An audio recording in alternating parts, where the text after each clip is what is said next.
வணக்கம். இந்த நாளில் சின்ன சின்ன வெளிச்சங்களில் இன்னொரு புதிய சிந்தனையை தெரிந்து கொள்வோம்.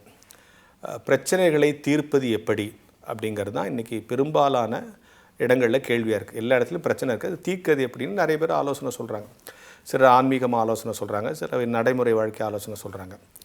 ஆனால் இப்போ இன்னொன்று புது தியரி சொல்கிறாங்க. பிரச்சனைகளை வெளியே தேடாதீர்கள், பிரச்சனைக்கான தீர்வை வெளியே தேடாதீர்கள், உங்களுக்குள்ளேயே தேடுங்கள்.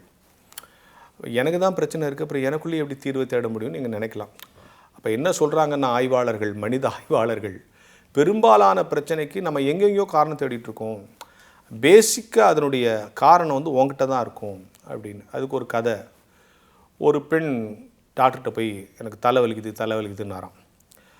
அப்படின்னு சொன்னோன்னே இவர் ஏதோ மாத்திரை கொடுத்துறாரு, திருப்பி ஏதோ தலைவலிக்குது சொன்னோன்னே டாக்டர்னா உனக்கு தலைவலிக்கு சரியாக்கணும்னா நிறைய பணம் செலவாகும், பரவாயில்லையா? எவ்வளோ பணம் செலவானாலும் பரவாயில்ல, தலைவலி போகணும்.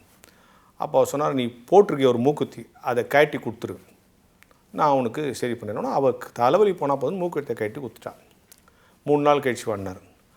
3 நாள் கழிச்சு வந்தோடனே இப்போ தலைவலிக்கு தானே, 3 நாள் எனக்கு தலைவலி இல்லைன்னார். அவ்வளோதான், அவன் ட்ரீட்மெண்ட் முடிச்சிச்சுன்னாரான். என்னென்னா அவள் போட்டிருந்த மூக்குத்தியில் இருந்த ஒரு வலி அவள் கண்ணில் பட்டு கிளேர் அடித்து, அதனால தான் அவளுக்கு தலைவலி வந்திருக்கான்.